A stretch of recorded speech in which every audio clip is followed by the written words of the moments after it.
ایک صاحب ملے، میں نے انہیں ایک عمل بتا کے آیا تھا، میں آپ کو ملاقاتیں بتا رہا ہوں، ایک عمل بتا کے آیا تھا، مجھے یاد نہیں کب بتایا میں نے، مختصر سرسری ملاقات ہوئی، لیکن اس کا نفع اور فائدہ بتانا چاہوں گا۔ وہ یہ ہوا کہ میں نے ان سے کہا تھا کہ 129 دن سورۃ کوثر پڑھنی ہے صبح شام، زمان اور مکان کی قید کے ساتھ، ایک ہی جگہ ہو اور ایک ہی وقت ہو، اور اگر مجبوراً کوئی مجبوری ہو جائے تو جگہ اور وقت بدل سکتے ہیں، لیکن عمل نہ چھوڑیں۔ 129 بار سورۃ کوثر، 15 منٹ لگتے ہیں، آپ خود کہتے ہیں، ڈوب کے، توجہ کے ساتھ، دھیان کے ساتھ، ڈوب کے، لفظ میں ڈوب کے کہہ رہا ہوں، توجہ کے ساتھ، دھیان کے ساتھ، 129 بار سورۃ کوثر، 129 دن، بس آپ پڑھیں۔ جب 129 دن مکمل ہو جائے نا تو اس دن کوئی میٹھی چیز تقسیم کریں حسب توفیق، اور پھر اگلے 129 دن شروع کریں، اگلا 129 دن، یہ پہلا نصاب ہے، اب اگلا نصاب شروع کریں۔ میں نے ان سے عرض کیا کہ 7 یا 11 نصاب کر لیں، تیری زندگی کے شکوے ختم ہو جائیں گے۔ 7 یا 11 نصاب، 129 دن اہتمام کے ساتھ، جگہ اور وقت کی پابندی ہو، مجبوراً اگر کوئی مجبوری ہے تو بدل سکتے ہیں، 129 دن، اور جب 129 دن ختم ہو تو اس کی مٹھائی تقسیم کریں اور شیرینی تقسیم کریں حسب توفیق، اور اگلے 129 دن شروع کریں، اگلے 129 دن شروع کریں، اگلے 129 دن، پھر جب وہ ختم ہو پھر شیرینی تقسیم کریں، اور اس کے بعد پھر اس سے اگلے 129 دن شروع کریں۔ اس طرح یہ ہر 129 دن ایک نصاب ہوا، اس طرح 7 یا 11 نصاب، 7 یا 11 نصاب آپ کر لیں۔ اس نے 7 یا 11 نصاب کیے، میں نے اس کے 7 اور 11 نصابوں میں اتنے نتائج پائے، اتنے نتائج پائے۔ وہ اس وقت کھڑا تھا اور سامنے احد پہاڑ تھا، میرا اندازہ کہہ رہا تھا کہ اب اس کے پاس اتنی بڑی کیمیا ہے کہ احد پہاڑ کے پتھر کو جا کے ہاتھ لگائے تو سونا بن جائے گا۔ جب مجھ سے باتیں کر رہا تھا تو سامنے احد پہاڑ تھا، ٹی بی کا علاج 6 مہینے 9 مہینے، فلاں کا کورس 6 مہینے 9 مہینے، اور کتنی ادویات ایسی ہیں کہ جن کے علاج اور کورس میں کہتے ہیں کہ ایک دن بھی دوائی چوک گئی تو پھر شروع کرنی پڑے گی، ہے اس میں تو ڈاکٹر کو کہتے ہیں یہ بڑی توجہ ہے، اور اگر تسبیح خانے والا کہہ دے انہیں کہ یہ پابندیاں نہیں ہوتی ہم سے، یا پابندی تو کوئی رعایتی بندہ کہے گا، ورنہ کہے گا بڑی سختی ہے، حالانکہ نہ پابندی ہے نہ سختی ہے۔ فرمایا کہ جو بندہ 2 تسبیح روزانہ سورۃ قل ھو اللہ کی پڑھے گا، سب سے پہلا فائدہ ہے اللہ پاک 300 دروازے غضب کے اس سے بند کر دیں گے، قہر کے، دشمنی کے، انتقام کے، شر کے، دشمن کے، اللہ 300 دروازے اس سے بند کریں گے اس دن جس دن 200 دفعہ سورۃ اخلاص پڑھے گا، قل ھو اللہ پڑھے گا۔ آپ چلتے پھرتے پڑھ لیں، حتیٰ کہ وضو نہیں ہے زبان پاک کے پڑھ سکتے ہیں۔ اس کے 9 فائدے بتا رہا ہوں، غور سے سنیے گا۔ 2 تسبیح سورۃ قل ھو اللہ کی۔ دوسرا فائدہ فرمایا کہ جو بندہ 2 تسبیح روزانہ قل ھو اللہ کی پڑھتا ہے، اللہ 300 رحمت کے دروازے اس پہ کھول دیتے ہیں۔ تیسرا فائدہ غور سے سننا، 300 رزق کے دروازے کھول کے اللہ اس سے غیب سے رزق عطا فرمائے، 300 رزق کے دروازے کھول۔ چوتھا فائدہ ذرا غور سے سننا، اللہ بغیر محنت کے علم عطا فرمائے گا، اور اپنے علم میں سے بغیر محنت کے، لدنی علم، وحبی علم، وحبی غیبی علم، لدنی وحبی علم، کس کے؟ بغیر محنت کے، اللہ علم عطا فرمائے گا اپنے علم میں سے، اور اللہ حلم عطا فرمائے گا اپنی حلم میں سے، اللہ سمجھ عطا فرمائے گا اپنی سمجھ میں سے۔ اور پانچواں فائدہ 66 قرآن پاک ختم کرنے کا ثواب ملے گا۔ 66 جو 2 تسبیح سورت قل ہو اللہ پڑھے گا، 66 قرآن پاک ختم کرنے کا ثواب ملے گا اسے۔ اور اس کا چھٹا فائدہ ہے 50 سال کے گناہ معاف ہو جائیں گے۔ اور اس کا 7واں فائدہ، اللہ جنت میں 20 محل عطا فرمائیں گے، 20 بنگلے، 20 محل، اور ہر محل میں یاقوت، مرجان، زمرد، عقیق، اور ہر بنگلے کے محل کے 70,000 دروازے ہوں گے، اور اس میں 70,000 نعمتیں ہوں گے، اور اس میں 70,000 دسترخوان ہوں گے، اور یہ اس شخص کے لیے ہوگا جو صرف 2 تسبیح سورت قل ہو اللہ پڑھے۔ اور 8واں فائدہ جو 2 تسبیح سورت قل ہو اللہ پڑھے گا، سورت اخلاص پڑھے گا، 8واں فائدہ ہے 2000 رکعت نفل پڑھنے کا ثواب ملے گا۔ اور آخری 9واں فائدہ، آخری فائدے میں تو میں نے مزہ آ گیا، آخری فائدہ کمال فائدہ۔ لحد میں جو مشکل کشا آ گیا، لحد میں جو مشکل، مجھے مرنے کا بھی مزہ آ گیا۔ سرانے جو بیٹھے تھے میری سرکار، نکیرین کو بھی حیا آ گئے۔ سرہانے جو بیٹھے تھے میری سرکار، نکیرین کو بھی حیا آ گیا۔ محمد محمد محمد محمد صلی اللہ علیہ وسلم، محمد محمد محمد محمد میں کہتا رہا، نور کے موتیوں کی لڑی بن گئی، آیتوں سے ملاتا رہا آیتیں، پھر جو دیکھا تو نعت نبی بن گئی، حسن جنت کو جب بھی سمیٹا گیا، مصطفیٰ کے نگر کی گلی بن گئی۔ حسن جنت کو جب بھی سمیٹا گیا، مصطفیٰ کے نگر کی گلی بن گئی۔ اب سنیں یہ سورت اخلاص کہاں کام دے گی؟ یہ قبر میں، یہ زندگی میں، فرمایا کب ایک حسین آدمی ہوگا، قبر میں ساتھی بن جائے گا، اس کو نکیرین کے سوالوں کے جواب دے گا، اور یہ بندہ ٹھاٹ سے ہوگا۔ جب سانس کچھ بحال ہوگا، سانس میں سانس آئے گا، پوچھے گا تو کون ہے؟ کہ یاد نہیں ہے، میں وہ قرآن ہوں جو تو پڑھتا تھا، تو مجھے نہیں بولا، میں تجھے نہیں بولا۔ اب سنیں 9واں اور آخری فائدہ جو اس کا بتا رہا ہوں، بہت فائدے ہیں، میں نے اس کے 9 فائدے بتائے ہیں۔ میں جب مرے گا اس کے جنازے میں 1,10,000 فرشتے شامل ہوں گے۔ جو یہ پڑھے گا اللہ اس کو اتنا عطا فرمائیں گے، اب ذرا چھوٹے سا ایک لفظ کہہ رہا ہوں، جو یہ پڑھے گا اللہ اس کو اتنا عطا فرمائیں گے، اتنا عطا فرمائیں گے، اتنا عطا فرمائیں گے کہ اس کے ذریعے سے لوگوں کو روزی دیں گے۔ شیخ ابو الیاس سمرقندی رحمۃ اللہ علیہ بہت بڑے اللہ کے ولی تھے۔ جو یہ پڑھے گا وہ ذریعہ بن جائے گا لوگوں کو روزی دلانے کا، وہ ذریعہ بن جائے گا لوگوں کو دولت اور رزق دلانے کا، وہ ذریعہ بن جائے گا لوگوں کو برکات اور ثمرات دلانے کا، وہ ذریعہ بن جائے گا، اللہ اس کے ذریعے سے لوگوں کو رزق عطا فرمائیں گے۔ اب آپ ان الفاظ کو غور سے سنیں۔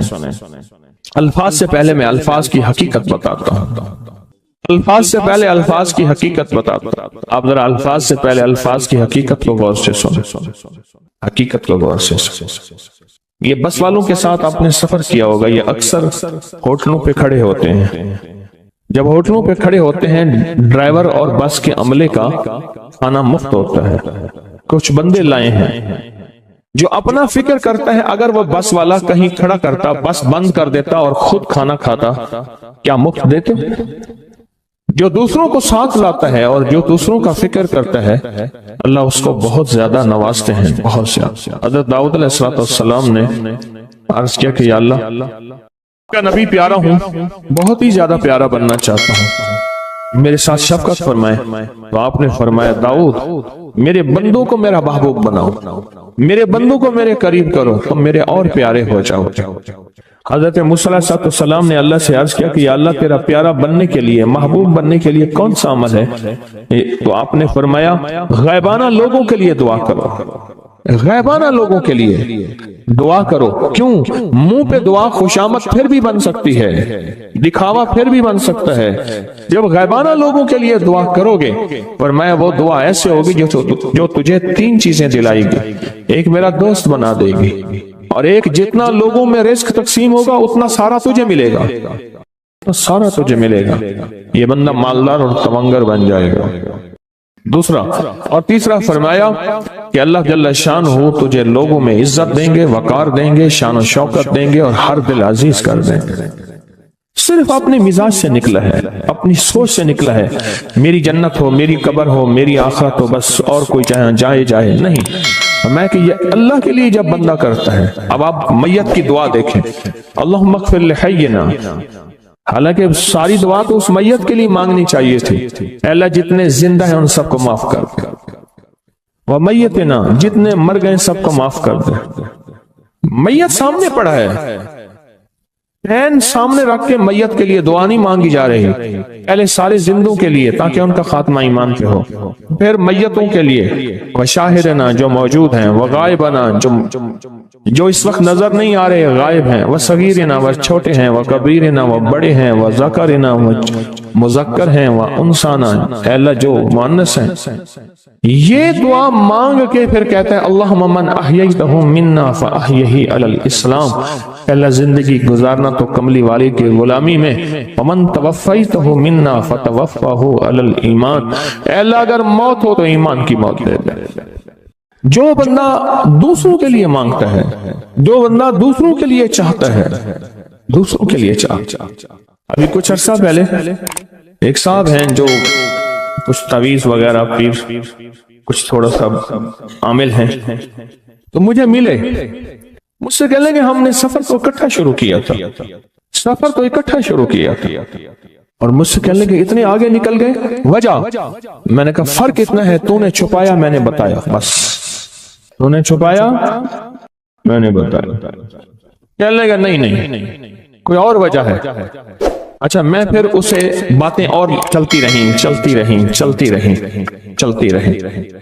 چلتے میں نے اس سے میں نے کہا کہ سورۃ والضحیٰ کا عمل ہے تیرے پاس، اور تو پڑھتا ہے کام ہو جاتا ہے۔ ہنس پڑا، ہاتھ پہ ہاتھ مارا، کہنے ہاں ہے۔ میں نے کہا وہ بتا دو۔ بتاؤں گا، میں نے کہا بتا دو فائدہ ہو جائے گا مجھے بھی۔ اچھا وہ پہلی بات وہ بھول گیا، میں نے کہا تو چھپاتا ہے میں بتاتا ہوں۔ باتیں ہوتی رہیں لمبی باتوں کے بعد میں نے کہا سورۃ والضحیٰ کا عمل بتا، نہیں بتایا۔ میں نے کہا تجھ میں اور مجھ میں فرق یہی ہے، میں سورۃ یہی والضحیٰ کا عمل، میں نے کہا یہی ہے جس کے کاف میں 9 بار یا کری۔ میں کہا پتا ہے تو مجھ سے کیوں پوچھتا ہے؟ میں نے کہا تجھے یہ بتانا چاہتا تھا تو چھپاتا ہے میں بتاتا۔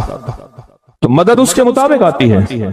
اللہ کو اپنی مخلوق اپنے بندے پسند ہیں، جو اپنے بندوں کو اللہ کی بندوں کا راحت کو سوچتا ہے، جو اللہ کے بندوں کی اندر کے درد اور مشکلات اور مسائل کو سوچتا ہے، اللہ پہلے اس کا بھلا کر دیتا ہے۔ ہو بھلا کر بھلا، ہو بھلا سو بھلے کا بھلا، بھلا کر بھلے کی جگہ بھلا ہوگا۔ اب یہ جو دعا ہے جو میں آپ کو بتانے لگا ہوں، اب اس کے لفظوں پہ غور کریں۔ اللہم اغفر لامت محمد صلی اللہ علیہ وسلم، اللہ حالانکہ اپنے لیے پڑھ رہا ہے، اللہ ساری امت محمدیہ کو معاف کر۔ اللہم ارحم امت محمد، اللہ امت محمدیہ میں جتنے بھی ہیں سب پہ رحم فرما، رحمت فرما، مغفرت فرما۔ اللہم اصلح امت محمد، اللہ امت محمدیہ کی جتنے بھی مشکلات مسائل ہیں ان کی اصلاح کر دے، پریشانیاں دور کر دے۔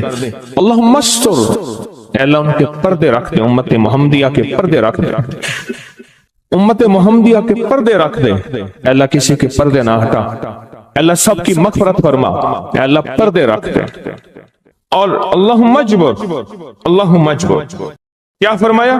اللہ ٹوٹے دلوں کو جوڑ دے، جتنے دل ٹوٹے ہوئے ہیں اور دل آپس میں ٹوٹے ہوئے ہیں، آپس میں دل ختم ہو چکے ہیں، گھر ٹوٹنے والے ہیں، طلاقوں تک نوبت پہنچی ہے، یا دل ایسا ٹوٹا ہے کہ مانگ کے تھک گیا ہے، اللہ جتنے بھی ٹوٹے دل ہیں ان سب دلوں کو تو جوڑ دے، سب دلوں کو۔ اللہم فرج، اے اللہ لوگوں کے لیے کشادگیاں کر دے، رزق کی کشادگی، صحت کی کشادگی، برکت کی کشادگی، رشتوں کے لیے کشادگی، کاروبار کے لیے کشادگی، زندگی کے سفر کے لیے کشادگی، اے اللہ لوگوں کے لیے کشادگی اور رحم کا معاملہ کر۔ اب آپ سوچیں اس ساری دعا میں ایک دفعہ بھی اپنے لیے مانگا؟ ایک درویش کے پاس ایک بندہ گیا، حضرت ولایت کا کوئی شارٹ کٹ بتائیں، بالکل آسان راستہ۔ فرمایا جب کوئی غیر مسلم بغیر کلمے کے مر جائے کسی کونے میں منہ دے کے رو لینا، اللہ تجھے ولایت دے دے گا۔ احساس، درد، غم، اللہ کو یہ پسند ہے، اور اللہ کے ہاں اس کی قیمت ہے، اور اللہ کی بارگاہ میں اس کی قیمت ہے۔ اس پورے کے پورے وظیفے میں آپ یہ دیکھ لیں، ایک دفعہ بھی آپ نے لیے نہیں مانگا کہ اللہم اغفر لامت محمد، اللہم ارحم امت محمد، اللہم اصلح امت محمد، اللہم استر امت محمد، اللہم اجبر، اللہم فرج، اللہم منصر، اللہ سب کی مدد فرما، اللہم اغفر لے، اللہ سب کو معاف کر دے۔ ایک چیز بھی آپ نے لی ہی نہیں مانگی۔ ایک ہے کہ مجھے دے دے، ایک ہے اس کو بھی دے دے، اس کو بھی دے دے، مجھے نہ دے، اس کو بھی دے دے، مجھے نہ دے۔ جو دوسروں کا فکر کرتا ہے، امت کے یہودی، عیسائی، ہندو، سکھ، نہ ماننے والے اور ماننے والے مسلمان، ان سب کا جو فکر کرتا ہے، اللہ اسے سب سے زیادہ بھی دیتا ہے، اللہ اسے جھکتا بھی دیتا ہے۔ یہ جو عمل ہے نا، یہ عمل عجب عمل ہے، عجب عمل ہے۔ یہ کاغذ جتنے پڑے ہیں دیکھیں کتنی تعداد میں ہیں جو مجھے دیے ہیں، یہ عمل ہے۔ امام جلیل یمنی یافعی فرماتے ہیں، ہم چند دوست مل کر کوہ لبنان پر گئے تاکہ وہاں کے رہنے والے، سنا ہے کوہ لبنان میں وہاں عابد رہتے ہیں، زاہد رہتے ہیں، ابدال رہتے ہیں، شاید ہماری بھی کسی سے ملاقات ہو جائے۔ کہنے لگے ہم 3 دن تک مسلسل چلتے رہے، ہمیں کوئی ہستی نہ ملی۔ اسی دوران میں میرے پاؤں میں چوٹ لگ گئی اور میں چلنے سے عاجز ہو گیا۔ آخر میں بلند پہاڑی پر آ کر بیٹھ گیا، میرے ساتھی یہ کہہ کر کہ تم یہاں پر آرام کرو، ہم اطراف میں گھوم کر آتے ہیں کہ شاید کوئی ابدال مل جائے، کوئی درویش مل جائے، کوئی بزرگ مل جائے، اس کی ہم زیارت کر لیں، دعا کرا لیں۔ وہ دونوں چلے گئے، میں اکیلا بیٹھا رہا، شام تک نہ آئے، حتیٰ کہ رات ہو گئی، وہ نہ آئے۔ اکیلا پہاڑی اور بیابان میں تڑپتا رہا، بھوک، پیاس، دکھ، تکلیف، پاؤں کی تکلیف، پردیسی، مسافر، بیابان، جنگل۔ دوسرے روز میں نے وضو کے لیے پانی تلاش کیا تو پہاڑی کے نیچے پانی کا ایک چشمہ نظر آیا، وہاں وضو میں کے لیے کھڑا ہوا تو اثنائے نماز کسی تلاوت والے کی آواز سنائی دی۔ نماز سے فارغ ہو کر میں آواز کی طرف چل پڑا، چلتے چلتے ایک غار نظر آیا، میں دیکھا تو ایک بزرگ ہیں اور وہ بھی نابینا ہیں۔ میں نے انہیں سلام کیا، انہوں نے سلام کا جواب کر کے پوچھا انسان ہو یا جن؟ میں نے کہا جی میں آدمی میں سے ہوں، انسانوں میں سے ہوں۔ اور پھر انہوں نے حیرت سے پڑھا لا الہ الا اللہ وحدہ لا شریک لہ، میں یہاں 30 سال سے ہوں اور آج تک میں نے کسی آدمی کو نہیں دیکھا۔ کتنے سال سے؟ 30 سال زندگی کے گزر گئے ہیں، آج تک ایک آدمی نہیں دیکھا۔ تم یہاں کیسے آ گئے؟ تم یہاں کیسے آ گئے؟ تم یہاں کیسے آ گئے؟ تو میں نے کہا کہ تم لگتا ہے تھک گئے ہو، تھوڑی دیر کے لیے سو جاؤ۔ میں آگے چل کے دیکھا تو غار میں 3 قبریں بنی ہوئی تھیں، مجھے حیرت ہوئی لیکن تھکان بہت زیادہ تھی، مجھے نیند آ گئی۔ ظہر کی نماز کا وقت ہوا تو انہیں آواز دی کہ اللہ تم پر رحم کرے، اٹھو نماز کا وقت ہے۔ باوجود نابینا ہونے کے اوقات نماز کے ماہر اور واقف تھے۔ میں نے اٹھ کے ان کے ہمراہ نماز پڑھی، اس کے بعد وہ عصر تک تلاوت کرتے رہے۔ جب عصر سے فارغ ہوئے تو کھڑے ہو کر انہوں نے 3 مرتبہ یہ دعا پڑھی جو یہ دعا میں نے ابھی پڑھی ہے، صرف 3 مرتبہ پڑھی 3 مرتبہ یہ دعا پڑھی۔ عارف شاذلی ابو نعیم اصفہانی کے ساتھ لکھی ہے، جب ہم مغرب سے فارغ ہوئے تو میں نے ان سے دریافت کیا یا شیخ آپ امت کی مغفرت والی دعا آپ کو کس نے سکھائی؟ یہ آپ کو موتی ملا تو کہاں سے ملا؟ یہ سن کر نابینا بزرگ نے یوں فرمایا جو شخص اس دعا کو روزانہ دن میں صرف 3 بار پڑھ لیتا ہے اللہ اس کو ابدالوں میں شامل کر لیتا ہے۔ اور دنیا میں اس وقت اربوں کی آبادی ہے، کروڑوں کی نہیں، اربوں میں صرف 40 ابدال ہیں، 40 ابدال ہیں پوری دنیا میں۔ اور فرمایا جو شخص اس کو 3 دفعہ صبح شام پڑھ لیتا ہے، 3 دفعہ اس دعا کو روزانہ صرف 3 مرتبہ پڑھ لے، اللہ اس کو افضالوں میں شامل فرما دیتے ہیں۔ پھر میں نے دریافت کیا یا شیخ آپ کو یہ دعا کس نے سکھائی، اتنا بتلا دیں۔ اس نابینا شیخ نے فرمایا او اللہ کے بندے، یہ ایک راز ہے، اس دعا کی حقیقت سننے کی تم میں طلب تو ہے لیکن تاب نہیں ہے، اس راز کو جاننے کا تحمل تمہارے دل میں کتنا ہو سکتا ہے؟ اتنا کہہ کر خاموش ہو گئے۔ پھر فرمایا کہ عارف باللہ شیخ ابوالحسن شاذلی فرماتے ہیں وہ دعا یہی ہے جو ابدال مانگتے ہیں، ابرار مانگتے ہیں، غوث مانگتے ہیں، ولی مانگتے ہیں، کتب مانگتے ہیں، اولیاء مانگتے ہیں، اور پھر اللہ سے جو مانگتے ہیں وہ ملتا ہے۔ میں کراچی میں جاتا ہوں کبھی کبھار، وہاں ایک صاحب ہیں، محبت سے بلاتے ہیں، بہت زیادہ بلانے والے ہیں، ان کے ہاں چلا جاتا ہوں۔ میں نے دیکھا تو ان کا بھائی جو ہے ایسے چل رہا تھا تو ہاتھ میں تسبیح تھی، بات تھوڑی کرتا تھا، تسبیح زیادہ پڑھتا تھا۔ اس کا دبئی میں بہت بڑا کاروبار، جسے کہنا چاہیے بہت بڑا کاروبار دبئی میں۔ کہنے لگا گاڑی میں جا رہا تھا، کچھ لوگ آئے، گاڑی کا دروازہ کھولا، بیٹھے، مجھے لے گئے۔ پھر میرے گھر والوں کو مہینوں پتہ نہ چلا، اور اس کے بعد بڑی اذیتوں کے بعد میں چھوٹا۔ اب وہاں بیٹھ کے پھر اللہ ہی تھا تنہائی میں، اور تو کوئی تھا ہی نہیں۔ کہا کہ وہ اللہ سے ذکر کرنے اور باتیں کرنے کی ایسی کوئی مجھے عادت سی پڑ گئی ہے، اب لوگ مجھے کہتے ہیں کہ آپ جیل کی اذیتوں کی وجہ سے خاموش ہو گئے ہیں۔ میں لوگوں کو لاکھ کہتا ہوں، نہیں وہ مانتے نہیں۔ جیسے نا بندہ کوئی غم کی وجہ سے بعض اوقات نا چپ ہو جاتا ہے، وہ کیوں کہتے ہیں؟ اسے چپ لگ گئی ہے، خاموش ہو گیا ہے۔ کہا کہ میں لوگوں کو کہتا ہوں نہیں، میں جیل کی وجہ سے خاموش نہیں ہوں۔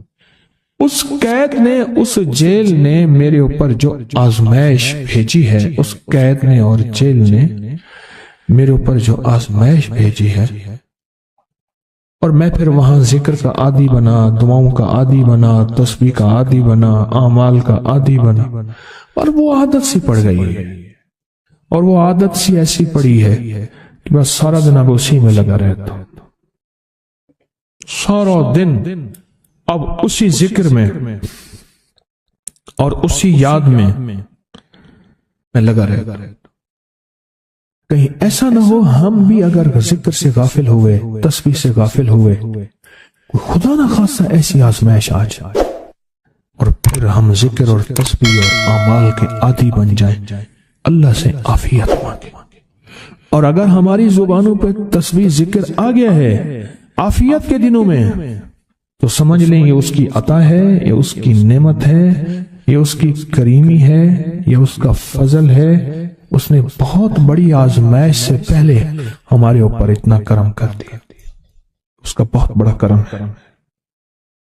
اس لیے اللہ جل شانہ کے حبیب کملی والے نے آزمائشوں سے پناہ مانگی ہے۔ اللہم انی اعوذ بک من جہد البلاء، آزمائش، کوئی بلا آ جائے، ودرک الشقاء، شقاوت میں میرا نام آئے، بدبختی میں، یہ بھی آزمائش ہے، وسوء القضاء، میرے لیے ایسے فیصلے ہونا شروع ہو جائیں جو مجھے برباد کر دیں، ایک کے بعد دوسرا میرے حق میں فیصلہ، میرے خلاف فیصلے سارے، وشماتت الاعداء، اور ایسا وقت میرے آزمائش نہ آئے کہ دشمن تالیاں بجائیں، دشمن ہنسے اور میرا مذاق اڑائے۔ اس لیے میرے آقا نے، میرے حضور نے آزمائشوں سے پناہ مانگی ہے، عافیت مانگی ہے۔ اللہم انی اعوذ بک من زوال نعمتک، اللہ نعمت دی پھر اس کا زوال آ گیا، وتحول عافیت، عافیت دی اور تم نے چھین لی۔ اللہم انی اعوذ بک من زوال نعمتک وتحول عافیتک وفجاءت نقمتک وجمیع سخطک، اے اللہ کو میرے اوپر ایسے حملے ہوں اور سختیاں میرے اوپر شروع ہوں، مولا میں اس سے پناہ مانگتا ہوں۔ میں مانگتا کیا ہوں؟ ربنا آتنا فی الدنیا حسنۃ، اس سے دنیا کا بہترین پیکج مانگتا ہوں، وفی الآخرۃ حسنۃ، تو اس سے آخرت کا بہترین پیکج، شاندار، لاجواب، بہترین۔ ہاں آزمائشیں، مصیبتیں، تکلیفیں، حوادث، حادثات، ناکامیاں، بیماریاں، پریشانیاں میں نہیں مانگتا مولا۔ اللہم انی اعوذ بک من الہم والحزن۔ ہم کہتے ہیں ٹینشن کو، انزائٹی کو، اسٹریس کو، ڈپریشن کو، اندر غم ہے باہر پتہ ہی نہیں، اس کو ہم کہتے ہیں۔ اور حزن کہتے ہیں جس پہ ہائے ہائے ہو۔ اے اللہ میں تجھ سے اندر کا دکھ جو مجھے دیمک کی طرح کھائے، اور باہر کا دکھ جو مجھے تڑپائے، اندر کا دکھ کھائے اور باہر کا دکھ تڑپائے، اے اللہ میں اس سے پناہ مانگتا ہوں۔ ہم والحزن، عجز والکسل، ایسا کہ میں عاجز ہو جاؤں یا میرے پر سستی غالب ہو جائے۔ کتنے لوگ ایسے ہیں ان کے اوپر سستی غالب ہے، بہت بڑی مصیبت ہے زندگی کی۔ میرے آقا کملی والے نے اس سے پناہ مانگی، اللہ کے حبیب میرے آقا نے آزمائشوں سے پناہ مانگی۔ اللہم انی اعوذ بک من الفقر والکفر، اے میرا مولا مجھے کفر سے اور فقر سے بچا۔ فقر ایسا، غربت ایسی آئے کہ میرے ذہن میں ہر وقت لوگوں کی جیب پہ نظر، ہر وقت لوگوں کی جیبوں پہ نظر ہو۔ یہ دو وقت میں ہوتا ہے، ذہن نشین رکھیے گا۔ اس فقیر کا تجربہ ہے، ایک جب طمع بڑھ جاتا ہے، لالچ بڑھ جاتی ہے، اس وقت لوگوں کی جیبوں پہ نظر ہوتی ہے۔ جب فقر بڑھ جاتا ہے، غربت اور تنگ دستی اور فقیری بڑھ جاتی ہے، پھر لوگوں کی جیبوں پہ نظر اس کی ہوتی ہے اور اللہ کے خزانوں پہ نظر نہیں ہوتی یا کم ہوتی۔ اے میرے مولا مجھے فقر سے بچا اور کفر سے بچا، کہ ایسا وقت نہ آئے میں اپنا دین بیچ بیٹھوں، اپنا ایمان بیچ بیٹھوں۔ ہمارے ایک مخلص تھے عبدالوحید سلیمانی صاحب رحمۃ اللہ علیہ، کہنے لگے انارکلی میں میرا ایک دوست تھا، تو میں اس دوست کے ساتھ زندگی گزری، پنجاب یونیورسٹی میں اکٹھے پڑھتے تھے۔ تو پھر پتہ چلا کہ وہ بہت مالدار ہو گیا، اسلام آباد کے ایک بہت بڑے سیکٹر میں گیا تو اس کا گھر دیکھا، گاڑیاں، بڑا گھر، اور یہاں اس کے پاس ایک پرانی سی پتلون ہوتی تھی اور غربت ہوتی تھی، اور انارکلی کے کسی اوپر چبارے کے کسی کمرہ لیا ہوا تھا۔ تو میں نے اس کا نام لے کے پوچھا یہ کیا؟ اس نے ایسے سینے پہ ہاتھ رکھ کے کہا بس یہی بیچا ہے، اب باقی سب ٹھیک ہے، سینے پہ ایمان بیچا ہے، سب کچھ مل گیا۔ اللہ میرے پر وہ وقت نہ لا جب میرے اوپر فقر غالب آ جائے یا کفر آ جائے۔ میرے آقا کملی والے نے آزمائشوں سے پناہ مانگی، اور آپ حضرات کتنے خوش قسمت ہیں، اس کی شان کریمی اللہ نے آزمائشوں سے بچائے، اور انشاءاللہ ان نام کی برکتوں سے، ان دعاؤں کی برکتوں سے، ان تسبیحوں کی برکتوں سے، اس اللہ کے نام لینے کی برکت سے انشاءاللہ اللہ اور آزمائشوں سے بچائے گا۔ اللہ نے بغیر آزمائشوں کے ہمیں اپنا نام دے دیا، اپنے نام کی تسبیح دے دی، اپنا ذکر دے دیا، اپنی یادیں دے دی۔ کسی جگہ منہ سے اللہ نکل جاتا ہے، کہیں رحمان نکل جاتا ہے، کہیں بسم اللہ نکل جاتا ہے۔ ابو عبداللہ مغربی فرماتے ہیں میں نے رسول اللہ صلی اللہ علیہ وسلم کو خواب میں دیکھا، عرض کیا مجھے اللہ سے ایک حاجت ہے، کس وسیلے سے دعا مانگوں؟ عرض کیا مجھے اللہ سے ایک حاجت ہے، کس وسیلے سے دعا مانگوں؟ کوئی عمل بتا دیں، کوئی وسیلہ بتا دیں آقا۔ میں نے حضور سے خواب میں سوال کیا، آپ نے ارشاد فرمایا جس کو بھی اللہ سے کوئی حاجت ہو اسے چاہیے وہ سجدے کرے، یعنی 2 رکعت ادا کرے، اور سجدے کی ہر رکعت میں 40 مرتبہ آیت کریمہ پڑھے، جو میں عمل میں بتایا کرتا ہوں، لا الہ الا انت سبحانک انی کنت من الظالمین۔ جب بھی کوئی مشکل ہو، الجھن ہو، پریشانی ہو، کوئی تکلیف ہو، کوئی مسئلہ ہو، تو میرے حضور نے فرمایا کہ تو ایسا کر، تو ایسا کر، تو کیا کر، تو نفل پڑھ، ہر رکعت میں سبحان ربی الاعلیٰ کے بعد 40 مرتبہ آیت کریمہ پڑھ، اور پڑھ ایسے ڈوب ڈوب کے مانگ مانگ کے، گڑ گڑا کے، بھکاری محتاج سائل اور منگتا بن کے پڑھ۔ اور حدیث میں آیا کہ کوئی مصیبت زدہ اس کو نہیں پڑھتا جس کی مصیبت دور نہیں ہوتی۔ آیت کریمہ کو فرمایا کوئی مصیبت زدہ اگر پڑھ لے اس کی مصیبت دور ہوتی ہے۔ اور ایک اور حدیث میں ہے کہ کبھی ایسا نہیں ہوا کہ کسی مسلمان آدمی نے کسی چیز کے لیے اسے پڑھا ہو اور اس کی دعا قبول نہ ہوئی ہو، اور اس کو ترمذی اور نسائی نے روایت کیا ہے۔ میرے آقا فرماتے ہیں کہ میں جب شب معراج میں میرا ایک شخص پر گزر ہوا جو نور عرش میں چھپا ہوا تھا، عرش کے نور میں اتنا ڈوبا ہوا تھا، خود چھپا ہوا تھا عرش کے نور میں۔ میں نے پوچھا یہ کون ہے؟ یا کوئی فرشتہ ہے؟ فرمایا نہیں۔ میں نے کہا تو پھر یہ کون ہے؟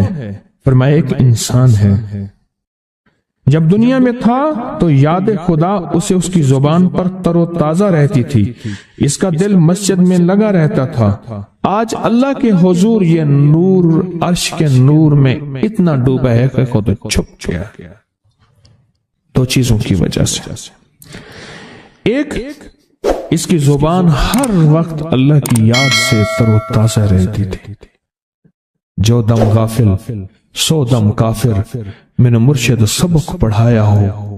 حضور کہتے ہیں میں مرشد کے پاس گیا، میں نے کہا حضرت کو نصیحت فرما دیں۔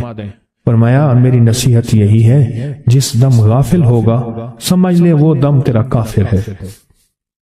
اور کافر کے معنی اصل ہیں انکار کے، وہ تیرا دم اللہ کے ساتھ جڑا ہوا نہیں ہے۔ فرمایا ذکر کرنے والوں کی مثال زندہ کی ہے اور ذکر نہ کرنے والوں کی مثال مردہ کی ہے۔ حضرت خالد بن ولید نے فرمایا ایک طرف ہزاروں تھے اور فرمایا مجھے چند دے دیں، تو پوچھا آپ کو چند کیوں دیں؟ کہا وہ سارے مردہ ہیں، وہ کلمہ پڑھنے والے نہیں تھے، وہ سارے مردہ ہیں، مجھے چند کلمہ پڑھنے والے دے دیں، یہ سارے زندہ ہیں اور یہ غالب آئیں گے۔ اور یہی ہوا، اور یہ کلمہ پڑھنے والے غالب آ گئے۔